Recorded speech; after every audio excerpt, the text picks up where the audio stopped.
will start with a new topic, that is active filter. What do you know about the filter and why the term active is added here? What is filter? It is a frequency selective circuit that passes a specified band of frequency or range of frequency and blocks or attenuates or you can say attenuates signals of frequencies outside this band. Is it understood? समझ में आया कि ये आपको definition? Yes. Okay. So we are talking of that filter. आप लोगों ने filter पढ़ा होगा ना, क्या क्या टाइप्स होते हैं, आपको कुछ थोड़ा आइडिया है? नहीं, फिल्टर ये टर्म मालूम है क्या? ये देखने के लिए लो पास हाई पास सुना है कि नहीं सुना है? Yes, sir. हाँ, बस.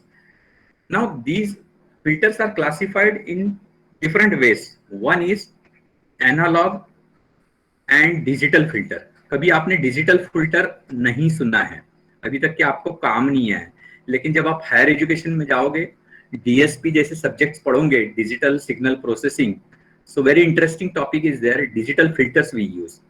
What we do, whatever nowadays communication and everything is happening, that is in the digital domain. And what is the advantage of that? You are getting as good as no noise or noise free reception, and that is only possible with the digital medium, you can say. So what do you mean by analog filter and digital filter? We can say analog filter processes analog signal.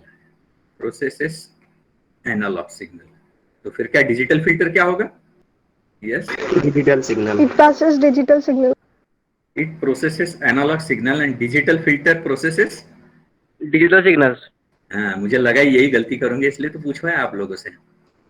नहीं, digital filter also processes analog signal. हमको तो analog ही हमारा original है ना. Using digital technique. अरे आप ये नहीं करते कि सैम्पलिंग वगैरह करते ना अपने, आपको कम्युनिकेशन में आया ना सैम्पलिंग.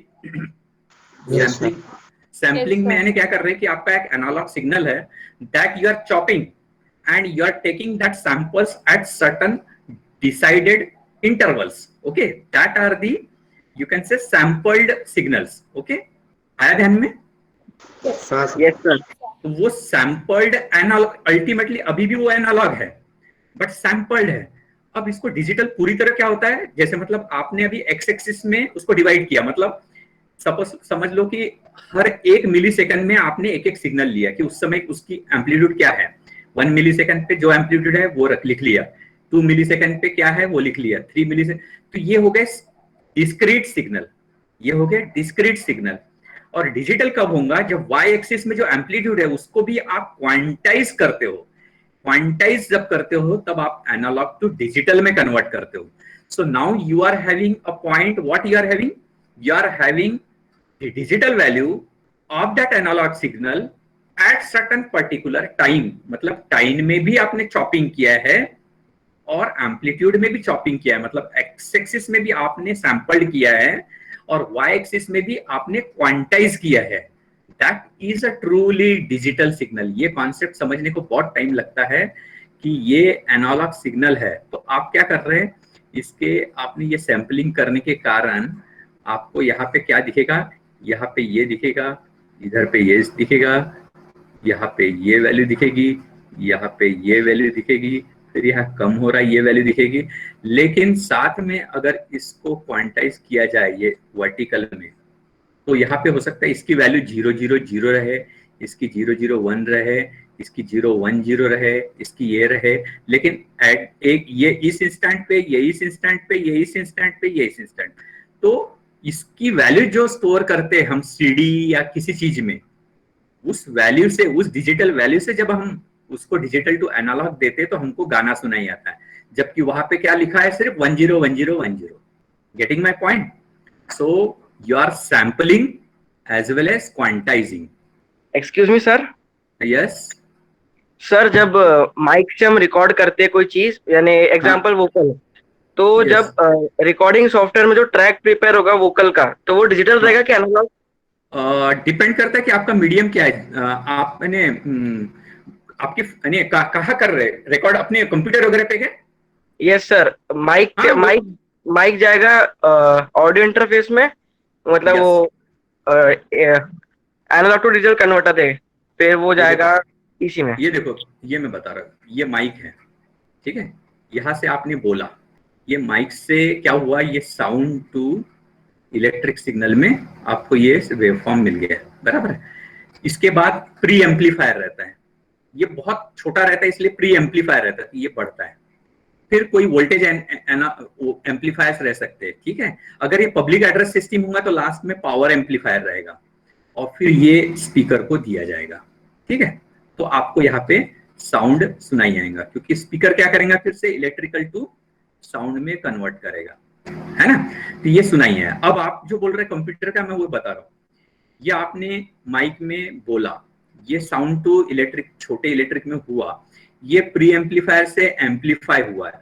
अब यहाँ पे वो चीजें आ जाएगी आपके, कौन सा, एनालॉग टू डिजिटल और बहुत सारी चीजें। कैसा, पहले तो यहाँ पे सैंपल एंड होल्ड लगेगा, उसके बाद एनालॉग टू डिजिटल लगेगा, ठीक है, क्वांटाइजर वगैरह वगैरह रहेंगे। तो इस तरीके से आपको सिर्फ क्या मिलेंगे उसमें, डिजिटल डेटा। मतलब हो सकता है EFCD, मैं हेक्साडेसिमल में बता रहा हूँ, 1A 20 BC, ऐसे टाइप के सिग्नल हो सकते हैं, 1340 4E पर अलग अलग इंस्टेंट पे। और इसको फिर से ये एनकोडिंग हो गया, एक तरीके से ये एनकोड हो गया। यही वापस जब आप उसको देंगे, जब स्पीकर को देना है, तो इंटरनली ये क्या करेगा, इस फाइल को प्ले करता है। ये फाइल आपकी क्या हो सकती है, ये वेव फाइल हो सकती है, ये MP3 हो सकती है। You are getting my point now? Hello? Yes sir. Yes. So this is the encoding. The data is stored in the digital format, and that encoder knows कि these data belongs to which instant. These data belongs to which instant. So it will be played in sequence. कि अगर मैं पहले ये play किया तो ये, इसके बाद ये, फिर इसके बाद ये, फिर इसके बाद ये, एट सर्टेन इंटरवल, तो वो वापस से डिजिटल टू एनालॉग होगा, और उसको फिर से स्पीकर में मिल गया तो हमको पूरी क्वालिटी बहुत अच्छी मिल जाती है। क्यों? क्योंकि डिजिटल में हमको क्या होता है, वी हैव अ टॉलरेंस कि इतने से इतने वोल्ट के बीच में अगर थोड़ा नॉइज भी आया तो 4 to 5 वोल्ट लॉजिक 1 ही पकड़ता है, 0 to 1 वोल्ट लॉजिक 0 ही पकड़ता है। तो अगर थोड़ा नॉइज इंट्रोड्यूस भी हुआ तो ये 0 का 0 ही रहता है और ये 1 का 1। That is why the digital is robust. Digital gives a error free. Okay, so let us not change the topic. So what I was saying, analog filter processes the analog signal. Similarly, digital filter processes analog signal but using digital filter. Hope I have cleared your doubt here. Yes sir. Okay. Now it can again be classified into passive and active filter. जैसे analog digital बोला वैसे second way it can be classified as passive and active. So what is passive? When the passive components are used. And what is active? When passive components are used in addition to active devices. Active devices यानी क्या? Like transistor, like op-amp, जो भी semiconductor devices है जिसमें हम amplification कर सकते हैं। यहाँ amplification is important. Passive का हमारा ड्रॉबैक क्या था, ये सपोज ये रजिस्टर है, ये कैपेसिटर है, और ये हम लोग फिल्टर करके यूज कर रहे हैं, तो यहाँ जो भी एम्पलीट्यूड है ना, इसमें कुछ ड्रॉप होने के कारण ये एम्पलीट्यूड कम हो जाता है, जो भी मिलेगा हमको फिल्टर होके। तो हम अगर यहाँ एक्टिव डिवाइस यूज करेंगे तो we can amplify it and we can retrieve the signal, क्योंकि जितने फिल्टर के स्टेजेस बढ़ेंगे हो सकता है कि यूजफुल इंफॉर्मेशन बचे ही नहीं only in the passive. Will see the drawback and advantage of active filter, तो ये बाद में देखेंगे। So you got the idea what is passive and what is active filter? Passive devices कौन-कौन से होते हैं? Passive elements, hello, passive components, R, C और L। ये मेन तो कैपेसिटर इंडक्टर है, ये तो बोलो। फिल्टरिंग तो रजिस्टर से होता ही नहीं, फिल्टरिंग आइदर C और L in addition with R। C और L जो है ना, ये सौतेले भाई है, मतलब इसके ऐसे गुण होंगे तो इसके ऐसे गुण होंगे, ये नॉर्थ को जाएगा तो ये साउथ को जाएगा, ये इधर जाएगा तो ये उधर जाएगा। दोनों अपोजिट में बिहेव करते हैं, लेकिन दोनों उतने ही इंपॉर्टेंट है, कैपेसिटर और इंडक्टर, बराबर है। एक लैग करता है तो एक लीड करता है, और रजिस्टर बेचारा न्यूट्रल है, उसमें वोल्टेज दो तो करंट भी उसी के फेज में रहता है, जबकि कैपेसिटर में नहीं, एक में लीड होता है तो इंडक्टर में लैग होगा, ऐसा रहता है। Getting my point? तो पैसिव फिल्टर क्या है? Passive filter uses passive component like R, C and और एल, और active filter passive component RCL in addition to active devices, active component like transistor, op amp, क्योंकि ये amplification देता है करके। Then again it can be classified into frequency ranges like audio filter, audio frequency, AF range, and radio frequency, that is RF filter. It can be classified in this way also. Got my point? अगर आपका कोई speech processing से related है तो आप कौन सा audio frequency range use करेंगे कि रेडियो फ्रीक्वेंसी रेंज का यूज करेंगे? ऑडियो। पक्का है ना? क्या रेंज है ऑडियो फ्रीक्वेंसी के? रेंज क्या है? 20 हर्ट्ज से 20 किलोहर्ट्ज। बिल्कुल सही। आपको एक जनरल नॉलेज की बात बताता हूँ। हमारा जो टेलीफोन था ना, पुराना वाले टेलीफोन जो वायर्ड हम लोग पेडल पे लगते थे और वो सुनते थे, बराबर है? याद आ रहा है आपको वो फोन जो घुमाते थे या बटन दबाते थे? सेल फोन की नहीं बात कर रहा हूँ, इसलिए बोल रहा हूँ। याद आ रहा है ना वो फोन? लैंडलाइन वाले। यस, उसकी बैंडविड्थ कम रहती थी, और अभी के जो है इसकी बैंडविड्थ इससे ज्यादा है। क्या मीनिंग हुआ इसका? क्यों ऐसा होगा? हार्डली इसकी 2 किलोहर्ट्ज। क्योंकि आप टेलीफोन पे कभी सुने, कभी गाने वाने सुने आपने टेलीफोन पे? नहीं। आप क्या करते हैं? आप सिर्फ आवाज, एक लड़का बोल रहा है, एक लड़की बोल रही है, एक औरत बोल रहा है, एक आदमी बोल रहा है, इससे ज्यादा क्या रहेगा? जो म्यूजिक भी आएगा वो रिफाइंड म्यूजिक नहीं आएगा, बराबर है? वो लॉसेस वाला आएगा, क्योंकि इसकी बैंडविड्थ हम कम रखते हैं। उस समय हमको चीपर सॉल्यूशन चाहिए था, और हमारी यूजफुल फ्रीक्वेंसी इस 2 किलोहर्ट्ज के अंदर आ जाती, बोलने की फ्रीक्वेंसी। 20 किलोहर्ट्ज वगैरह कब लग रहे हैं? जब भैया तुम झनकार बीट्स वगैरह बजा रहे हो, कोई स्ट्रिंग्स बजा रहे हो, है ना, उस टाइप के लिए। और लोअर में भी वैसे ही कोई डग्गा बजा रहे हो आप, बास बेस का बढ़ा रहे हो, तो तुमको लोअर फ्रीक्वेंसी। इसीलिए टेलीफोन में सिंपल सा कम बैंडविड्थ में काम चल जाता है। वही आपका रेडियो, ये ले लो, स्टीरियो वगैरह है, स्टीरियो प्लेयर वगैरह, तो वहां आपको तो बहुत ज्यादा लगता है बैंडविड्थ। क्यों लगेगा? क्योंकि आप म्यूजिक सुनना चाहते हैं, और म्यूजिक वो भी पूरे रेंज में, रफली 20 किलोहर्ट्ज। ऐड ध्यान में? हेलो? Yes sir. अब मुझे एक बार बताओ जरा सा कि यहाँ पे जो हम लोग A to D, sample hold, या ऐसी जो भी हम एनालॉग टू डिजिटल कर रहे हैं, उसकी बैंडविड्थ कितनी रहनी चाहिए? हम चाहते कि पूरा म्यूजिक सुन लिए 20 किलोहर्ट्ज तक के। बिल्कुल नॉर्मली ह्यूमन बीइंग 20 किलोहर्ट्ज की नहीं सुन सकता, और 0 हर्ट्ज या 1 हर्ट्ज 2 हर्ट्ज नहीं सुन सकता। वो normally 100 hertz to maybe, पक्का तो नहीं मालूम, 5 किलोहर्ट्ज या 10 किलोहर्ट्ज तक सुन सकता है। इसके आगे तो कुत्ते वगैरह सुन सकते हैं, आपको मालूम है ना, डॉग्स आर सेंसिटिव। 20 किलोहर्ट्ज के आगे की फ्रीक्वेंसी को क्या बोलते हैं, जो कि बैट्स सुन सकते हैं? Ultrasonic. Very nice, very sir. इसकी बैंडविड्थ कितनी रहेंगी फिर? आप बता नहीं रहे। ये इसलिए मैं बता रहा हूँ, ये प्रैक्टिकल एप्लीकेशन है। इसकी बैंडविड्थ इससे कभी भी डबल रहना चाहिए, मिनिमम 40 किलोहर्ट्ज। क्यों? Sampling frequency, sampling theorem, Nyquist sampling theorem पढ़ेगे नहीं? Yes sir. मिनिमम 20। इसलिए आप देखेंगे डिजिटल की लैंग्वेज में 12, 24, 48, तो 48 किलोहर्ट्ज का बहुत बार लिखा हुआ पढ़ेंगे आप। अगर उससे रिलेटेड जब पढ़ेंगे ना आप, क्या पढ़ेंगे, जैसे माइक्रोफोन का रिकॉर्डर, या फिर इसमें जो साउंड कार्ड रहता है वो, जबकि इससे हायर फ्रीक्वेंसी के आते हैं, मतलब और भी रिजोल्यूशन बढ़ जाता है। फिर और भी रिजोल्यूशन बढ़ जाता है, जितना सैम्पलिंग बढ़ेगा उतना रिजोल्यूशन बढ़ेगा ना, लेकिन मेमोरी भी उतनी ज्यादा लगेंगी, बराबर है? तो मिनिमम 48 किलोहर्ट्ज ये बाइनरी में रहता है करके, ये 48, 12, 24, 48 ऐसे होते हैं। चलो, applications, it can be used almost all fields of electronics and communication such as radio, then television, सब जगह फिल्टर लगता ही है, radar, space satellite and biomedical equipment. कौन कौन से फिल्टर है? The most commonly filters, low pass filter, और बताओ? High pass filter. और बताओ? नहीं मालूम इसके बारे में? फिल्टर ये नहीं सुना ना? बैंड रिजेक्ट फिल्टर सुनाएंगे।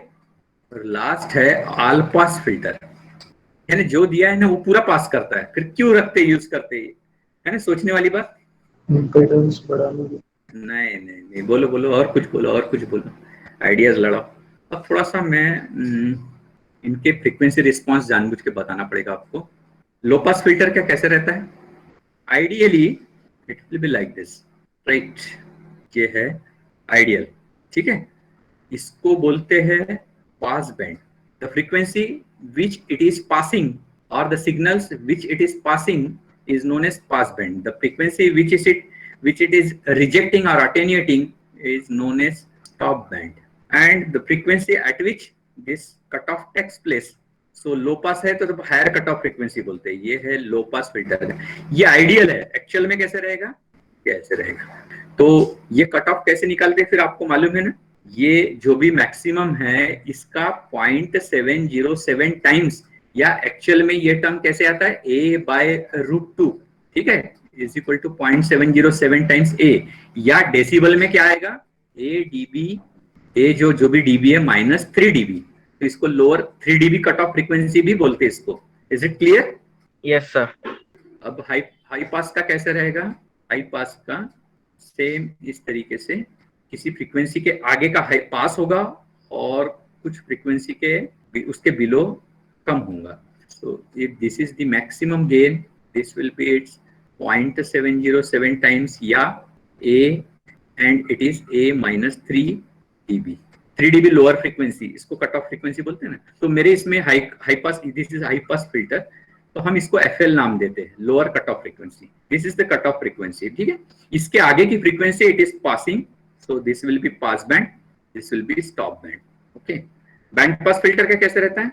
A particular range of frequency is passed and outside all this is rejected, so this will be said to be a band pass filter. Band pass filter, so if this frequency is passed, तो ये window जो है ये पास करेंगे और इधर का नहीं करेंगे, मतलब ये भी स्टॉप बैंड है, इधर का भी स्टॉप बैंड है, और ये सिर्फ पास बैंड है। तो ये है ये particular band of frequency we are passing. Actual में ये कैसे रहेगा? ये यहाँ पे पीक रहेगा, टाइप का रहेगा ये कर्व, ठीक है, बेल शेप्ड रहेगा। तो यहाँ अगर मैक्सिमम है तो लोअर 3 dB में जो भी कट, सॉरी ये यहाँ पे आएगा। So this will give me FL and FH, so bandwidth will be FH minus FL। अभी बैंड रिजेक्ट में क्या होता है? दो टाइप है, एक वाइड बैंड होता है और एक नैरो बैंड होता है, ठीक है। तो मैं सिर्फ अभी नैरो का ही बनाता हूँ। इस टाइप का रहेगा वो, कि particular some band of frequency जो यहाँ पास हो रही थी वो रिजेक्ट हो गई। ये वाली पर्टिकुलर, ये सभी पास हो रही है, ये सभी पास हो रही है, अब यहाँ की जो है रिजेक्ट हो रही है। जो रिजेक्ट हो रही है उसको स्टॉप बैंड बोलते हैं हम। ये पास बैंड है, ये पास बैंड है, ये क्या है? Band reject filter. और इसका एक्चुअल में कैसे दिखेगा? ये ऐसे दिखेगा, इस तरीके से आएगा ये। तो ये जो है इसकी कट ऑफ फ्रीक्वेंसी है। So this will give me FL and FH। तो ये नॉच फिल्टर भी बोलते हैं इसको। एक पर्टिकुलर फ्रीक्वेंसी हमको नॉच आउट करना है, मतलब रिजेक्ट करना है, तो नॉच फिल्टर बोलते हैं इसको, बैंड रिजेक्ट फिल्टर। या शार्प कोई एक फ्रीक्वेंसी अगर हमको रिजेक्ट करना है तो उसको नॉच फिल्टर बोलते हैं। अब ये आपको इतना डिटेल में नहीं है करके, पुराने स्टूडेंट्स को था। नॉच फिल्टर कहाँ यूज होता है मालूम है क्या आपको? बताने के लिए मैं बताता हूँ। लाइक बायोमेडिकल इक्विपमेंट में क्या होता है, जैसे हम ECG लेते हैं या कुछ लेते हैं, और जनरली वो एक ट्रांसमिशन लाइन से किसी डिस्प्ले डिवाइस को हम लोग देते हैं, तो उसमें से वो दिखता है। अब ये क्या होता है, ये सब चीज तो चलती है इलेक्ट्रिकल सिग्नल पे, तो उसमें जो इलेक्ट्रिक पावर लाइन फ्रीक्वेंसी उसमें इंट्रोड्यूस होती है। तो पावर लाइन की फ्रीक्वेंसी कितनी है? 50 हर्ट्ज।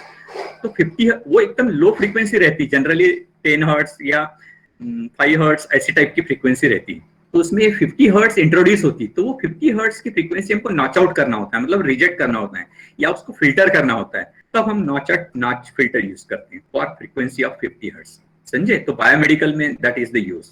और ऑल पास फिल्टर में तो पूरा का पूरा दिखेगा। तो क्या यूज होगा ऑल पास फिल्टर का?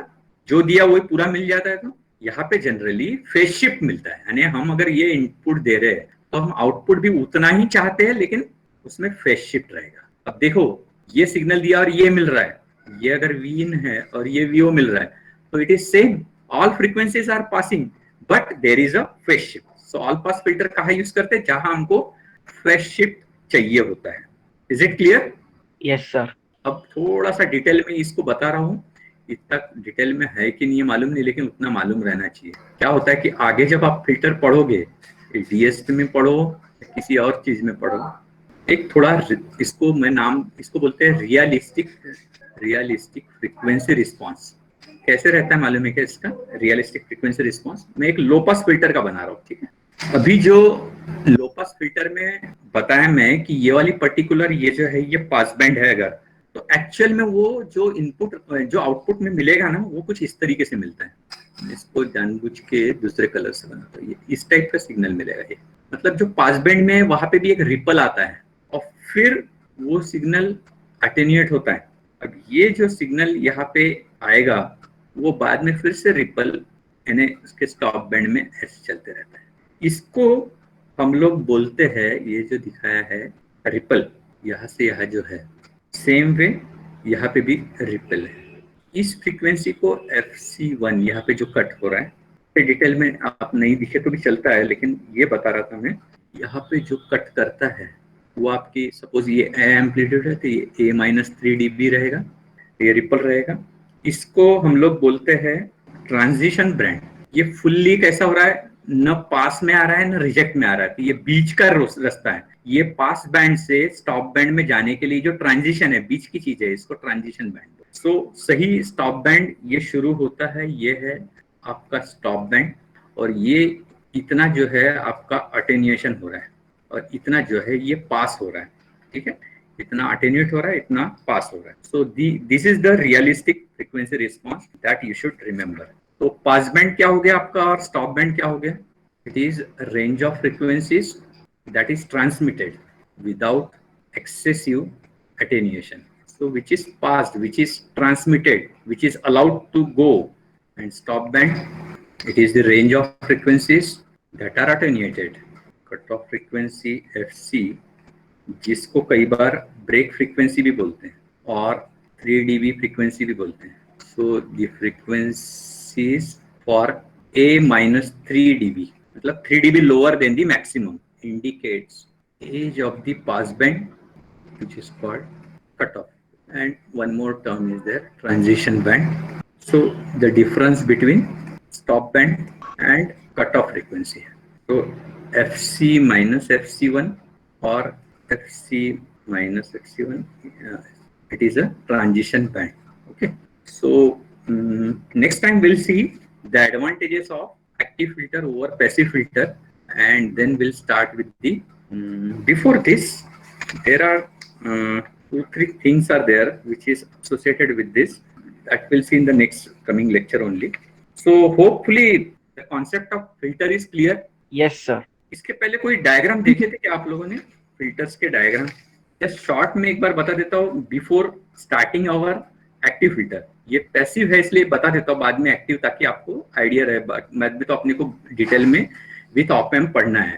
फॉर एग्जाम्पल ये जो है ये ऐसा फिल्टर आपने पढ़ा होगा पैसिव में, if it is R, if it is C, if it is V, if you are getting VO, it is acting as low pass filter. Similarly, if capacitor is at the input side and if it is a resistor, if it is input, if it is output, this act as a high pass filter. Or if capacitor in parallel with conductance, this act as a band pass filter. ये सिर्फ मालूम होने के लिए करो, ये हमको कुछ पढ़ना नहीं है इसका, ठीक है। ये बैंड पास फिल्टर है, इस टाइप से आपको फ्रीक्वेंसी रिस्पांस मिलेगा, ये इसका बैंडविड्थ रहेगा, ठीक है। सिमिलरली एक नॉच फिल्टर या बैंड रिजेक्ट फिल्टर, जो हम नहीं, आपको शायद उतना डिटेल जाना नहीं है, बट एक बार बता देता हूँ, ट्विन टी नेटवर्क रहता है। ट्विन यानी 2 टी नेटवर्क, यानी इस तरीके से आर कनेक्टेड होता है और इसमें एक कैपेसिटर लगा रहता है। ये टी टाइप का बनाना, ये टी टाइप दिख रहा है कि नहीं, ये टी टाइप बनाना, एक रजिस्टर इधर, एक रजिस्टर इधर और एक कैपेसिटर। ये एक टी और दूसरा टी ऐसा रहता है, यहाँ कैपेसिटर, यहाँ एक कैपेसिटर, इसका टी बनता है और यहाँ पे एक रजिस्टर, और ये रजिस्टर यहाँ कनेक्टेड होता है। तो अगर ये RRC है तो ये, सॉरी, ये RR2C रहेगा, तो ये C और R/2 रहेगा। इसको बोलते हैं नॉच फिल्टर या twin T notch circuit, twin T notch circuit. Okay, then we'll see in the next lecture rest of the things. Okay, so you can leave the class.